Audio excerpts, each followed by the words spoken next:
प्रश्न है, हिंदी साहित्य के स्वर्ण युग पर विचार करते हुए सिद्ध कीजिए कि भक्ति काल हिंदी साहित्य का स्वर्ण युग है। या आपको ऐसा भी पूछ सकता है कि सिद्ध कीजिए कि भक्ति काल को स्वर्ण युग क्यों कहा गया है। हिंदी साहित्य का स्वर्ण युग जो कि भक्ति काल को कहा गया है, अकबर के कार्यकाल के समय को भक्ति काल के स्वर्ण युग कहा गया है। तो ये सिद्ध करना होगा क्यों कहा गया है, इसका क्या राजनीतिक कारण हो सकता है या क्या क्या कारण हो सकता है, उसके बारे में आज हम लोग किस क्वेश्चन में जानेंगे पूरी डिटेल के साथ। या आपको ऐसा भी पूछ सकता है अथवा में, क्या भक्ति काल को हिंदी साहित्य का स्वर्ण युग माना जा सकता है। तर्क साहित्य स्पष्ट कीजिए, मतलब तर्क सहित आपको स्पष्ट करना होगा। यह आपको एमए सेमेस्टर 1 में भी पूछ सकता है और बीए सेमेस्टर 1 में भी पूछ सकता है, यानी कि कह सकते हैं बीए और एमए दोनों में काम आ सकता है। और ये प्रश्न आपका भक्ति काल से संबंधित प्रश्न है और भक्ति काल से संबंधित जानकारी लेना है तो भी आप इस सवाल को सॉल्व करके देख सकते हैं। या आपको 6 नंबर वाले सवाल में पूछे जाएंगे या 10 नंबर वाले सवाल में पूछे जाएंगे, जो यूनिवर्सिटी हो उसके अनुसार यह नंबर होगा, लेकिन ज़्यादातर यह 10 नंबर वाले क्वेश्चन में पूछे जाते हैं ऐसे सवाल 10 नंबर में। तो इसका आंसर आप इस प्रकार से लिख सकते हैं, हिंदी साहित्य के स्वर्ण युग का तात्पर्य है वह काल जिसमें रचित साहित्य अपने पूर्ववर्ती या परवर्ती काल में रचित साहित्य से उत्कृष्ट कोटि का रहा हो, मतलब पहले से जो रचा गया हो उससे भी उत्कृष्ट कोटि, मतलब अच्छा कैटेगरी, अच्छा कोटि का रहा हो।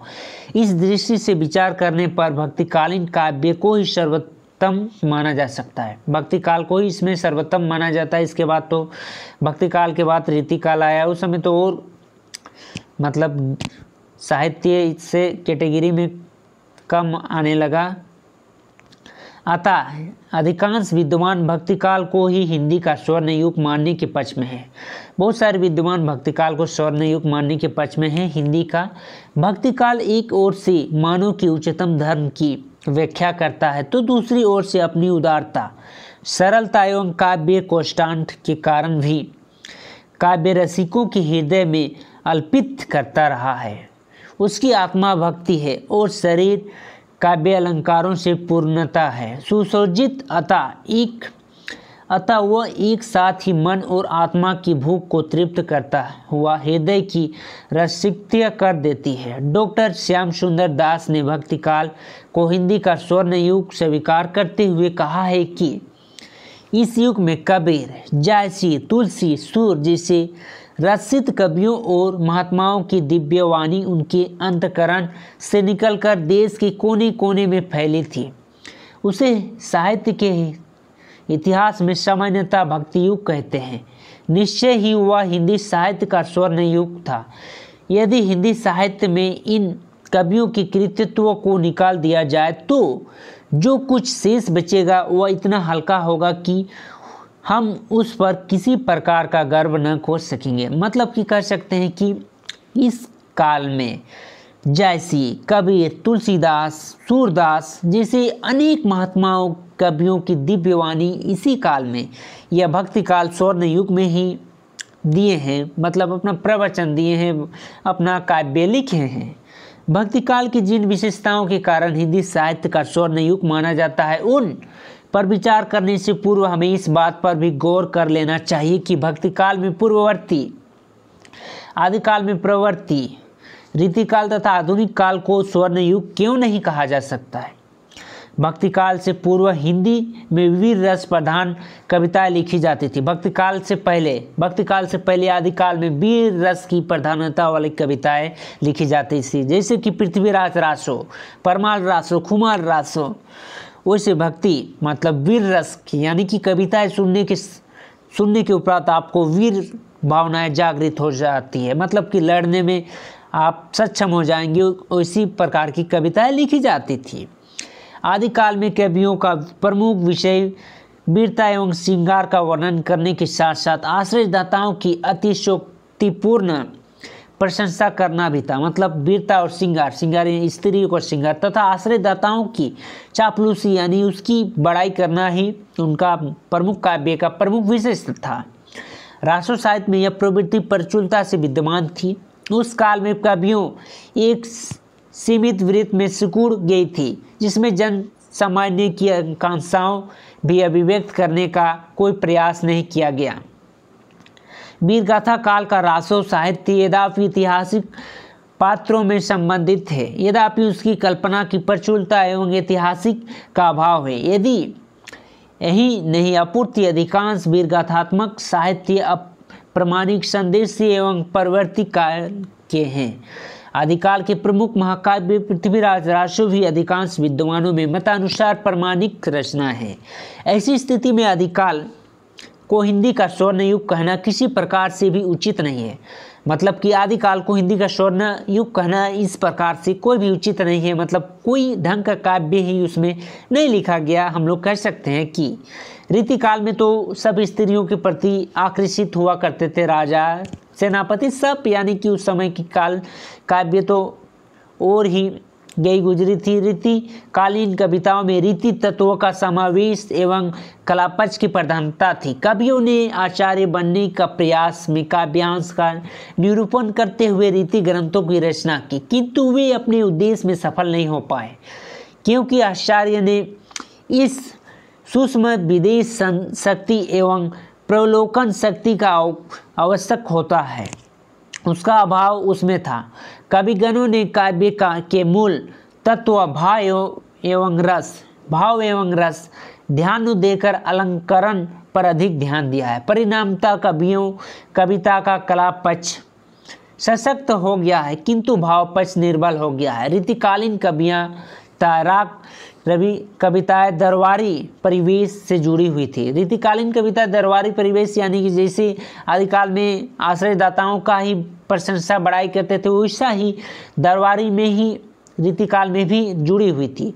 अतः इसमें चमत्कारी प्रदर्शन की प्रवृत्तियाँ, आश्रयदाताओं की प्रशंसा, श्रृंगार रस की प्रधानता दिखाई देती है। जीवन में स्वाभाविक दशाओं की चित्रण की और रीतिकालीन काव्य पर कोई ध्यान नहीं दिया है। इस काव्य में न तो नैतिकता है कि और कोई ध्यान दिया गया और न ही लोकमंगल की ओर, मतलब नैतिकता लोकमंगल की ओर ध्यान ही नहीं दिया गया। कवियों ने श्रृंगार निरूपण में प्रायः अश्लीलता का समावेश करते हुए विपरीत रीति तक की चित्र अंकित किया है। अश्लीलता रीतियों मतलब अश्लीलता समावेश किया है रीति में। नारी के प्रति संकुचित दृष्टिकोण रखने वाले इन कवियों ने उस विलास की सामग्री मात्र मानी है, नारी को विलास की सामग्री मानी है, भोग विलास की। इस एकांकित दृष्टिकोण के कारण नारी की सामाजिक महत्व का उद्घाटन भी रीतिकालीन काव्य में नहीं हो सका।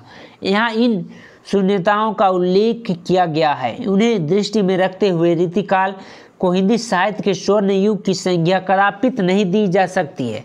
आधुनिक काल की साहित्य अपने व्यापकता एवं विविधताओं की दृष्टि में कुछ अंशों में भक्ति काल से आगे है, किंतु अनुभूति की गहनता और भावप्रवणता के क्षेत्र में वह भी हिंदी भक्ति साहित्य में समकक्ष नहीं है। आधुनिक काल में ग्रंथ और पंथ दोनों विधाओं में विपुल साहित्य की रचना हुई। साहित्य की क्षयवाद के अंतर्गत काव्य कला का उत्कृष्ट रूप भी देखा जा सकता है, किंतु विभिन्न विवादों से संकुचित घेरे में आबद्ध हिंदी कविताओं में भाव एवं कला की वह दृश्यता दिखाई नहीं पड़ती जो भक्तिकालीन काव्य में विधानता है।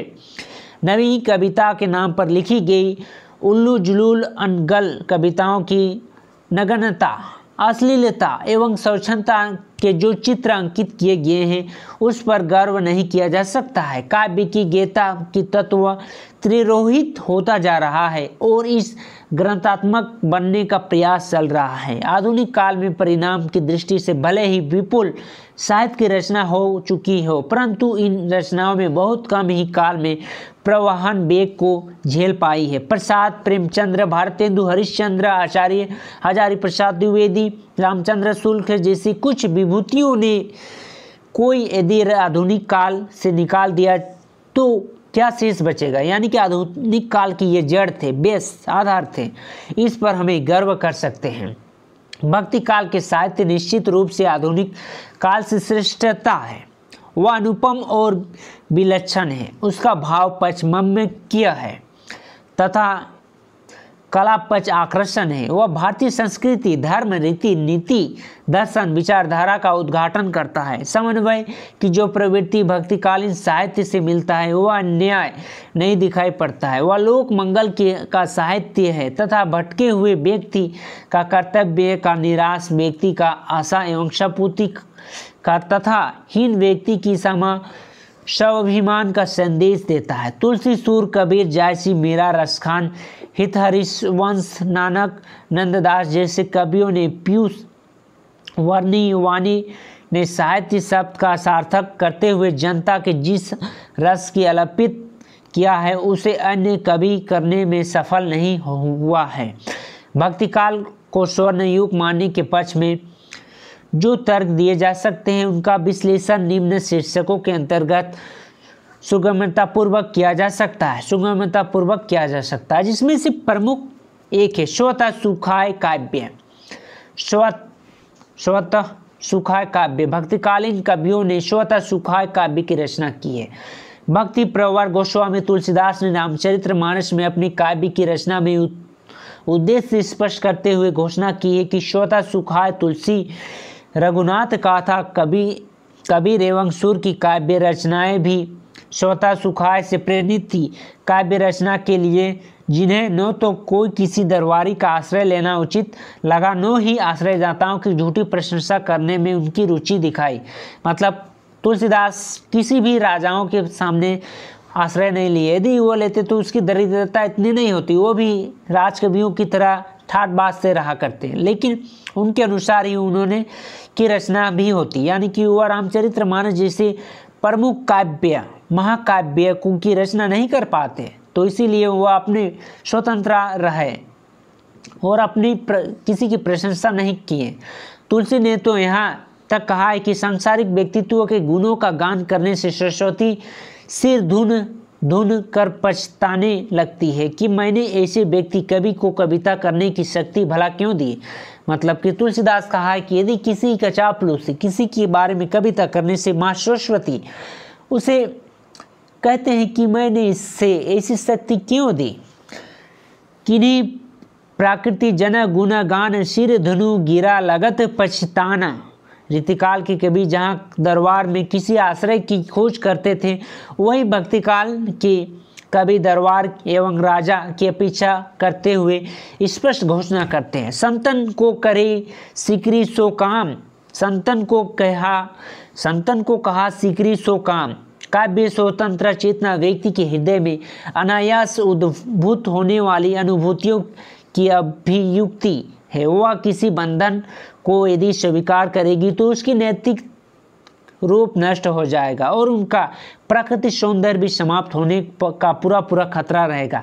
रीतिकालीन दरबारी कवि ने न जाने कितने दरबार की काव्य रचना करते हुए कभी उनकी अपनी बहुज्ञता प्रदर्शित करते होती थी, तो कभी दंगल में अपनी प्रतिभा का लोहा मनवाना होता था। कभी वे अलंकारों की लड़ी सी बंधी हुई चमत्कारी प्रदर्शनी करती थी, जो कभी काव्य शास्त्र के ज्ञान का परिचय देते हुए काव्य ममक्य कहे जाने की ओर अपने ध्यान केंद्रित रखते थे। कभी उन्हें नायक भेद पर सायास काव्य रचना करते होती थी, तो कभी सलेस बल पर दुहारे अर्थों की व्यंजना करने वाला शब्द चयन पर दृष्टि टिकाने थी। भक्तिकाल की कवि इन सब बंधनों से मुक्त था। इन कवियों ने काव्य में जो कुछ वह अनुभूतियों की सच्चाई और अभिव्यक्ति का खरेपन के अलावा मंच मात्र में कुछ और नहीं लिखा है। उन्होंने नासिकीय छटा तथा प्राकृतिक सौंदर्य, कृत्रिमता, सजावट बनावट का श्लेष भी न होने के कारण वह रम्य प्रवर्त श्रेणियों की भांति सहज सुंदर है। दूसरा में है लोक मंगल का साहित्य। मतलब लोक मंगल के लिए साहित्य भक्तिकाल में ज़्यादा हुआ करते थे। लोक मंगल का साहित्य, जैसे कि पहला में हम लोग का था कि पहला में था स्वतः सुखाय काव्य, मतलब स्वयं सुख वाला काव्य, और दूसरा है लोक मंगल का साहित्य। भक्तिकालीन कवियों की रचनाएं लोक मंगल की विधान करने वाली है। इन कवियों ने लोक हित का ध्यान में रखकर काव्य रचना की है। तुलसी ने तो कविताओं की उद्देश्य में लोकहित स्वीकार किया है। रीति मनित भूति मल सोई सुरसई सम बह रीत होई, अर्थात कहीं कविता श्रेयस्कर होती तो गंगा के समान सबका हित करने वाली हो। कबीर का संपूर्ण कार्य लोकहितकारी है। समाज में कुरीतियाँ, पाखंड, अंधविश्वास को दूर करने के लिए उन्हें नियंत्रण प्रयास किया है। आचरण की शुद्धता एवं कर्म की पवित्रता पर बल देने वाले कबीर ने अपने उपदेशों के लोक मंगल की विधान करने का पूरा प्रयास किया है। सूरदास के काव्य में लोक रंजन की प्रवृत्ति विद्यमान है। कृष्ण के मधुर रूप में झांकी अंकित करते हुए उन्होंने जनमानस में प्रेम, मधुरता एवं सौंदर्य की प्रतिष्ठा थी है। भक्तिकाल के इन कवियों को ध्यान जहाँ लोकहित पर केंद्रित रहा है, वहाँ रीतिकाल के कवियों ने इस पर रंग मात्र भी ध्यान नहीं दिया है। आदिकाल के कवियों ने भी यह अपेक्षा किया जा सकता है कि उन्होंने लोकहित पर अपनी दृष्टि केंद्रित नहीं की है, यानी कि लोक मंगल का साहित्य। भक्तिकाल यानी कि भक्तिकाल स्वर्ण युग में लोक मंगल का कार्य हुआ है, मतलब लोक मंगल का काव्य साहित्य रचना किया गया है, मतलब जिसमें पढ़ के लोगों का मंगल हो सके। और ये जो आदिकाल और ये आधुनिक काल में ये सब नहीं किया गया है, ये सिर्फ भक्तिकाल यानी कि स्वर्ण युग में किया गया है। तीसरा में है आध्यात्मिकता एवं साहित्यता का समन्वय। भक्तिकालीन काव्य में आध्यात्मिकता एवं साहित्यता का अपूर्ण समन्वय दिखाई पड़ता है। तुलसी का रामचरितमानस हिंदू धर्म की व्याख्या करने वाला एक ऐसा ग्रंथ है जो प्रत्येक हिंदू की पूजा घर में स्थान प्राप्त कर चुका है। यदि यही नहीं आपूर्ति, इस ग्रंथ में प्रति जनसाधारण इतनी श्रद्धा है कि इसे विघ्न विनाशक मानकर इसकी अखंड पाठ आयोजित किया जा सकता है। रामचरितमानस ने भारतीय धर्म एवं संस्कृति की सुंदर व्याख्या की है तथा आध्यात्मिक विषयों को सरस बनाकर साहित्य के माध्यम से प्रस्तुत किया है। यह ग्रंथ अपनी उच्च कोटि की काव्य काल के लिए भी प्रसिद्ध है। कबीर काव्य में भी उद्देश्य एवं आध्यात्मिक की प्रधानता है। मानव धर्म की व्याख्या करते हुए इस क्रांतिकारी कवि ने एक ऐसी मार्ग प्रतिपादित किया है जो सबके लिए हितकारी हो सका है। ये यद्यपि पढ़े लिखे नहीं थे, यद्यपि अपने बात को कहने से बड़े ही कुशल थे। जैसे कबीरदास पढ़े लिखे नहीं थे, यहाँ तक कि आलोचक उन्हें वाणी के डायरेक्टर कहने के लिए भी बाध्य हुए। हजारी प्रसाद द्विवेदी उन्हें वाणी के डायरेक्टर कहें। सूरदास के पदों में भी आध्यात्मिक विषयों की उल्लेख है तथा उच्च कोटि की काव्य तत्वों का दर्शन होता है। इन कवियों की उक्तियाँ दार्शनिक विषयों का कथन मात्र नहीं है, अपूर्ति उसके जीवनानुभव से प्राप्त सहज अनुभूति से उत्पन्न विचारमण्य का संकलन है।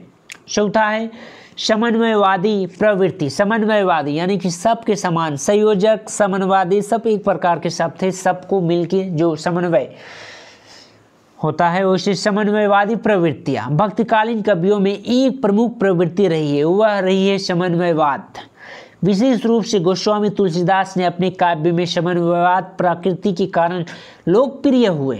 वे सच्चे अर्थों में लोकनायक थे, क्योंकि लोकनायक वही हो सकता है जो समन्वय कर सके। समन्वय माने सबको एक साथ व्यय इकट्ठा करना। उनके रामचरितमानस आदि से लेकर अंत तक समन्वय एक विराट चेष्टा है। इस प्रवृत्ति के द्वारा उन्होंने समाज में विद्या द्वंद्व को समाप्त करने में सराहनीय योगदान किया है। सगुण एवं निर्गुण का समन्वय, ज्ञान एवं भक्ति का समन्वय, शैव एवं वैष्णव का समन्वय, राजा एवं प्रजा का समन्वय आदि उनके कार्य के प्रमुख रूप में देखे जा सकते हैं। समन्वय मिलाना, कबीर काव्य में जो समन्वय राजा और प्रजा का समन्वय आदि यानी उनके काव्य कार्य के प्रमुख रूप से देखा जा सकता है। कबीर काव्य में भी समन्वय का चेष्टा धार्मिक समन्वय आदि उनके काव्य के प्रमुख रूप में देखा जा सकता है।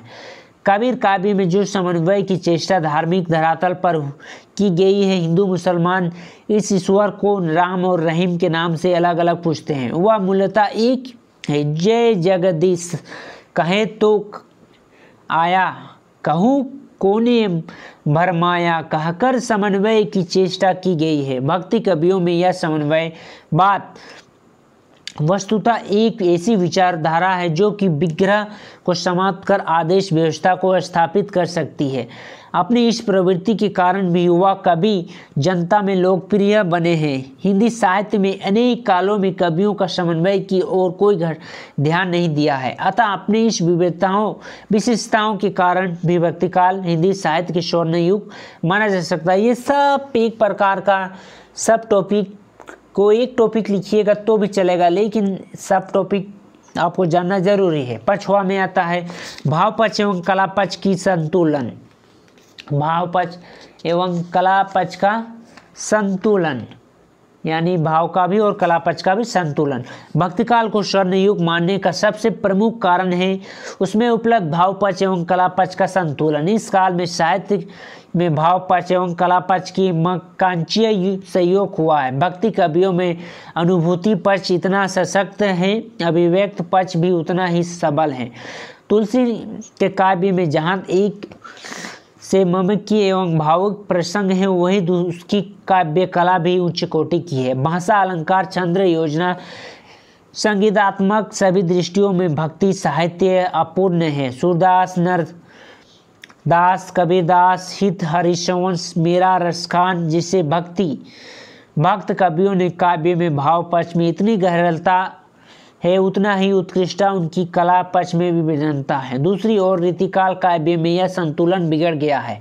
रीतिकाल में कविता सुंदरी अलंकृत करने की जो तोड़ प्रयास किया गया है, परिणाम स्वरूप वो अलंकार के वो सभेद ऐसे दब गई है, उनकी प्राकृतिक सौंदर्य ही नष्ट हो गया है।